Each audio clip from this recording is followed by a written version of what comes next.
Audio Jungle.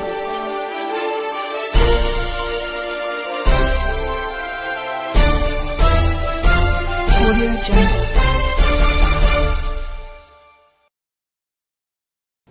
दोस्तों नमस्कार, Maxon news के खास बुलेटिन में आपका स्वागत है। दोस्तों पिछले 1-1.5 माह से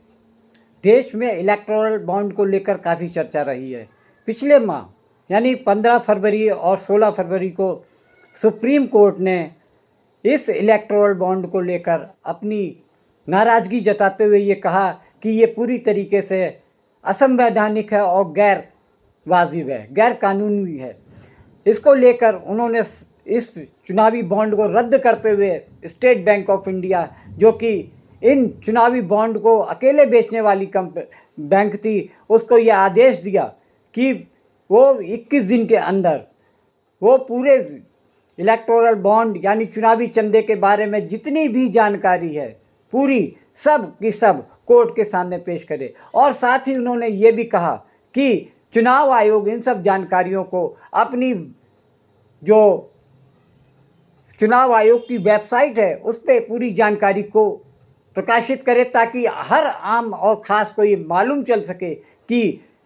चुनाव में किस राजनीतिक दल को क्या फ़ायदा हो रहा है, क्या कितना चंदा मिल रहा है, किससे मिल रहा है और कब मिला है। इन सब के बारे में चुनाव आयोग और स्टेट बैंक ऑफ इंडिया को सुप्रीम कोर्ट के 5 सदस्यीय संवैधानिक पीठ ने आदेश देते हुए 21 दिनों की मोहलत दी। लेकिन 21 दिन की मोहलत ख़त्म होने से पहले सुप्रीम कोर्ट में स्टेट बैंक ऑफ इंडिया के अधिकारी पहुंच गए और उनसे रिक्वेस्ट की, एप्लीकेशन देते हुए कहा कि 21 दिन के अंदर हम इस जानकारी को नहीं दे सकते हैं और साथ ही हमको 3.5 माह का जो समय है वो मुझे और भी चाहिए, ताकि हम सब पेपर्स का मिलान करके दे दें। लेकिन सुप्रीम कोर्ट ने उनकी इस दलील को न मानते हुए उनको कड़ी फटकार लगाते हुए कहा कि आप 21 दिन तक बैठे इस बात का इंतज़ार करते रहे कि आप जाकर कोर्ट में खड़े हो जाएंगे और कहेंगे हुजूर हमको 3.5 महीने का समय दे दीजिए ताकि हम आपको पूरी जानकारी दे सकें। उन्होंने 11 मार्च को सुप्रीम कोर्ट ने पूरी तरीके से स्टेट बैंक को हिलाते हुए कहा कि 1 दिन का आपको समय दिया जा रहा है कि पूरी जानकारी कब किसने कहाँ खरीदी और किस पार्टी को दी, इसके बारे में आप पूरी तरीके से कोर्ट के सामने रखेंगे और कोर्ट उन सब जानकारियों को इलेक्शन कमीशन की वेबसाइट पर चस्पा कराने का आदेश देता है। अब दोस्तों इससे तो बात साफ समझ में आ गई कि किस तरीके से state bank of India court को गुमराह करने की कोशिश कर रहा था कि 12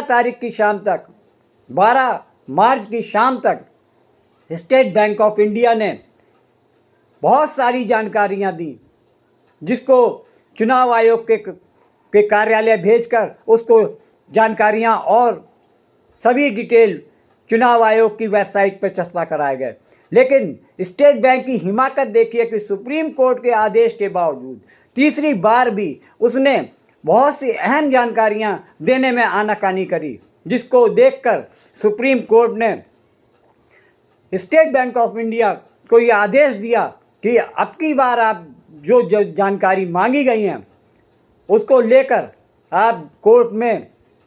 4 दिन के अंदर पेश करें। और इस बार स्टेट बैंक ऑफ इंडिया के चेयरमैन अपनी तरफ से एक हलफनामा दें, ताकि जिससे ये सनद रहे कि हमने जो जानकारियां मांगी थी और जो उनके पास जानकारियां थी वो पूरी तरीके से हमने दे दी है, इसके बाद हमारे पास कोई भी जानकारी नहीं। 21 मार्च की शाम तक स्टेट बैंक ऑफ इंडिया ने जो सुप्रीम कोर्ट ने जो जानकारियां मांगी थी उसने जमा करते हुए ये एक एफिडेविट चेयरमैन दिनेश कुमार खारा ने अपनी तरफ से देते हुए ये कहा कि अब उनके पास चुनावी बॉन्ड संबंधित योजना का कोई भी विवरण बाकी नहीं है। इस प्रकार जब सुप्रीम कोर्ट का डंडा चला तब जाकर स्टेट बैंक ऑफ इंडिया को ये समझ में आया कि अब बचने का कोई भी तरीका काम नहीं आएगा। लोग आश्चर्य कर रहे थे कि सुप्रीम कोर्ट के आदेश पर SBI 3-3 बार उनको गुमराह करने की कोशिश कर रहा है। क्या वजह है कि वो कि इस तरीके की बचकानी बातें कह रहा है? जिस जानकारी को 3 दिन के अंदर स्टेट बैंक ने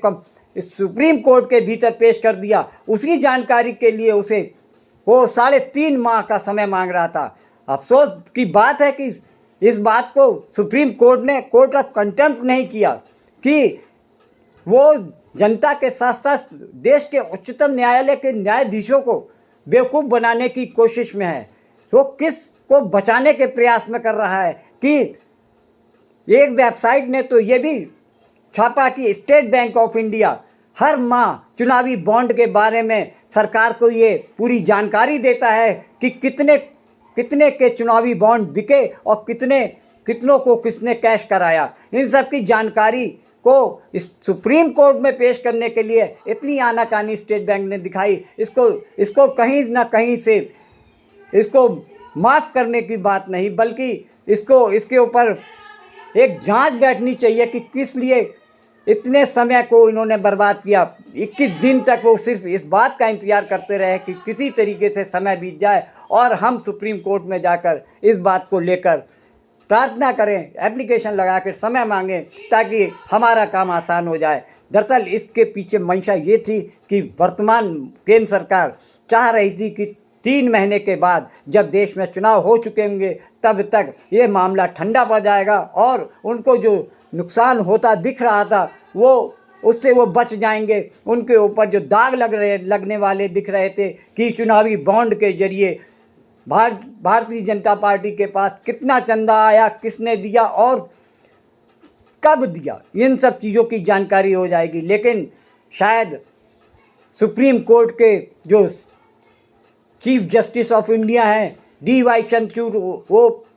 राजनीति को समझ गए और उन्होंने इसको पूरी समय सीमा के अंदर करने की बात करते हुए दूध का दूध पानी का पानी करने का जो काम किया, उससे देश में न्यायालय पे लोगों की जो न्यायालय के प्रति जो बीच में भ्रम फैल रहा था कि वो वर्तमान सरकार के खिलाफ में कोई एक्शन लेने में दिलचस्पी नहीं दिखाता, लेकिन इलेक्टोरल बॉन्ड के प्रति जो उन्होंने जनता के प्रति अपनी निष्ठा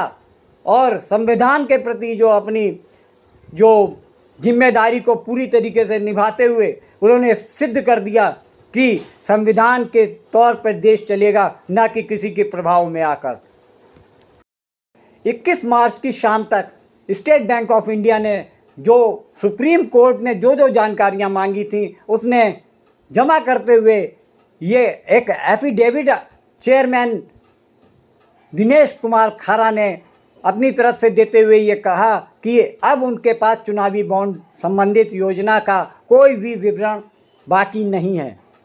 इस प्रकार जब सुप्रीम कोर्ट का डंडा चला तब जाकर स्टेट बैंक ऑफ इंडिया को ये समझ में आया कि अब बचने का कोई भी तरीका काम नहीं आएगा। लोग आश्चर्य कर रहे थे कि सुप्रीम कोर्ट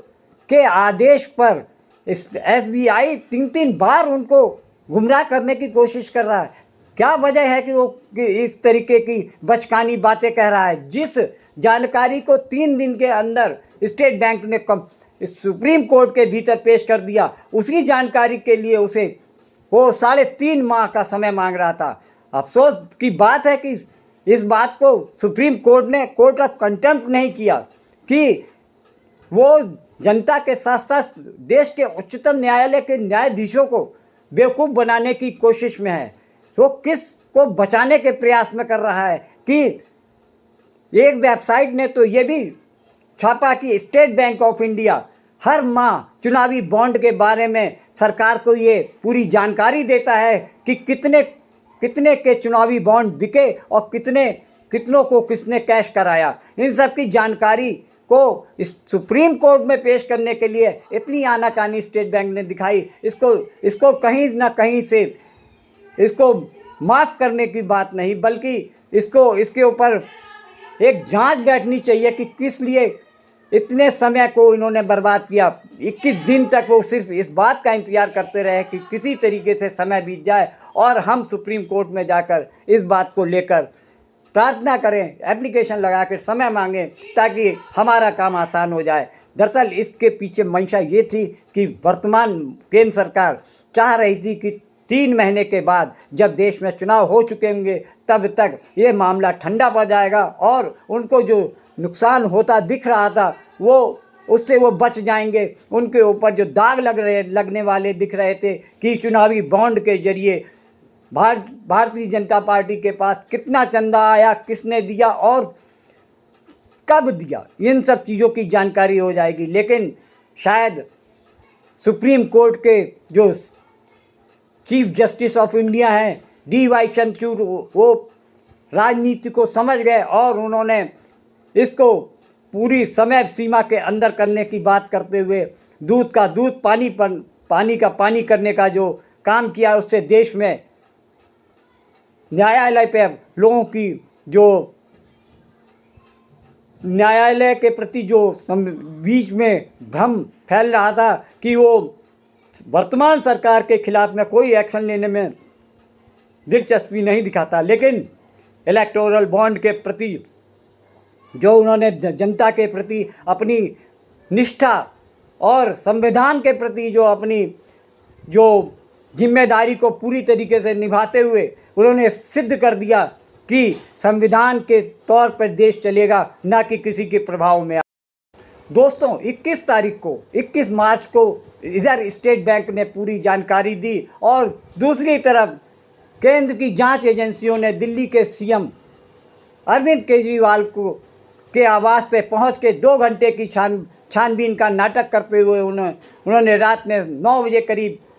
अपनी गिरफ्त में लेते हुए ये सिद्ध कर दिया कि चुनाव के खतरे में देखकर मोदी सरकार के दबाव में आकर जांच एजेंसियां अपने विरोधी दलों के नेताओं को किस तरीके से शिकंजे में फंसा सकती हैं, इस चीज़ का उन्होंने नमूना पेश किया। दोस्तों एक बात तो साफ है कि पिछले 1.5-2 साल में जब से दिल्ली में शराब घोटाले की जांच CBI और ED कर रहे हैं, तब से लेकर अब तक आम आदमी पार्टी के 4 नेताओं को इन्होंने अपनी गिरफ्त में लेते हुए जेल भेजा है और आज तक उनकी जमानत नहीं हो पा रही। इसके पीछे सबसे बड़ी जो जांच एजेंसियों की मंशा है कि वो सिर्फ केंद्र सरकार के इशारे पर काम कर रहे हैं। उन्होंने आज तक किसी भी नेता के खिलाफ में कोई पुख्ता सबूत पेश नहीं कर सके हैं। दूसरी चीज़ ये कि सबसे पहले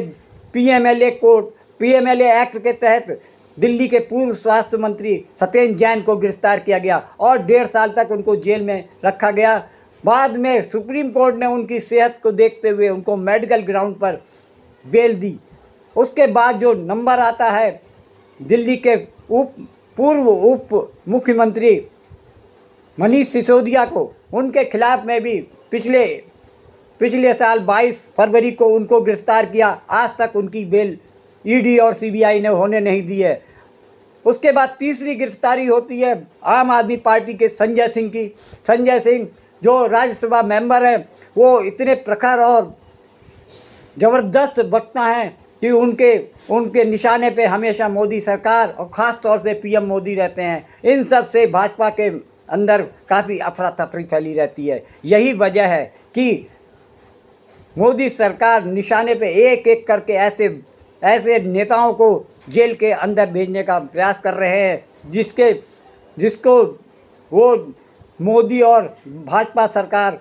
को किसी तरीके से कोई परेशानी होती नहीं देखना चाहते हैं। उन्हीं के इशारे पे सारी जो जांच एजेंसियों को लगा दिया गया है।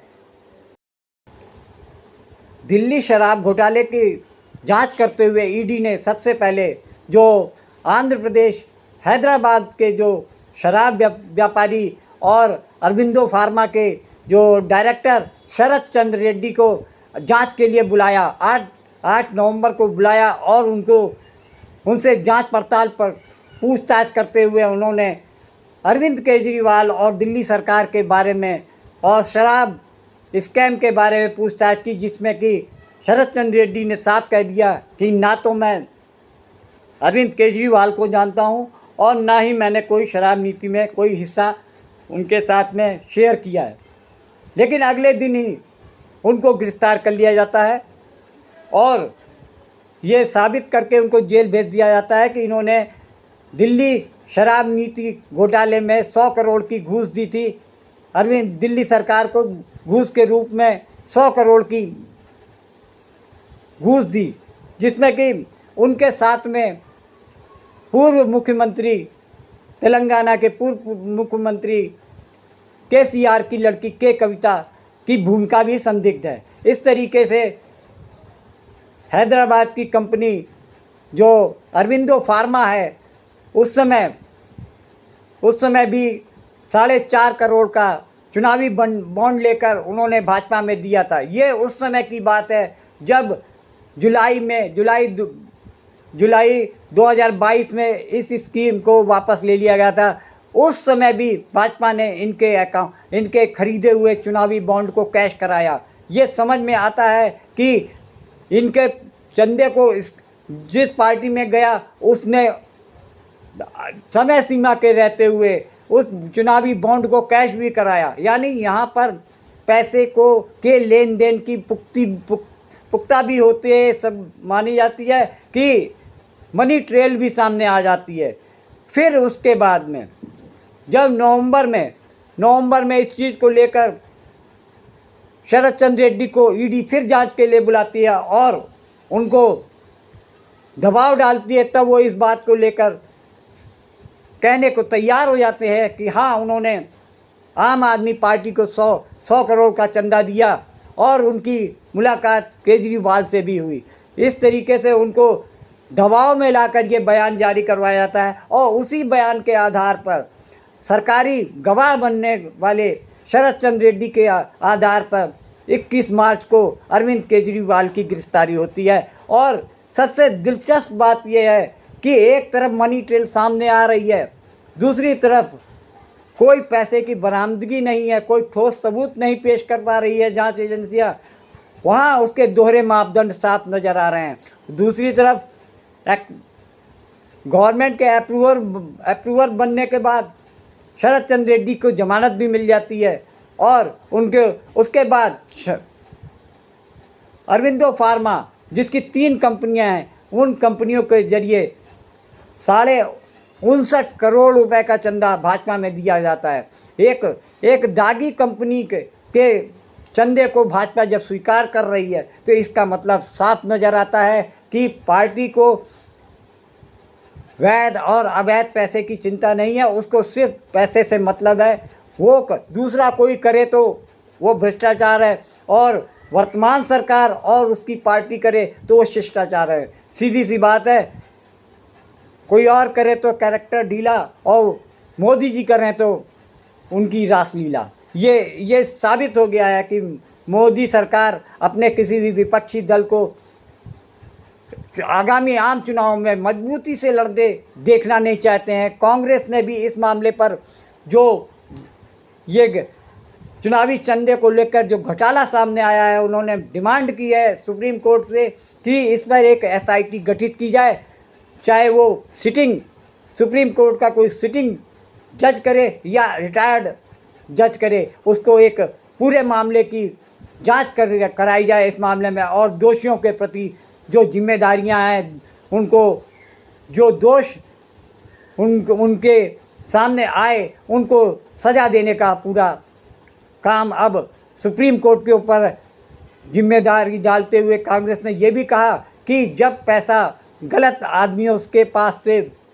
भाजपा ले रही है तो उसमें भी पीएमएलए एक्ट लगता है। जैसे कि दूसरे पार्टियों के नेताओं के साथ में जांच एजेंसियों ने उनके प्रति जो कार्रवाई की, वही कार्रवाई अब देश के भाजपा के अध्यक्ष जेपी नड्डा और पार्टी और सबसे पहली बात तो देश के प्रधानमंत्री के ऊपर भी केस पीएमएलए का चलना चाहिए, क्योंकि उनके नेतृत्व में ही इलेक्टोरल बॉन्ड जैसी अवैध और असंवैधानिक योजना लाई गई थी। दोस्तों, आज के वीडियो में इतना ही। नमस्कार।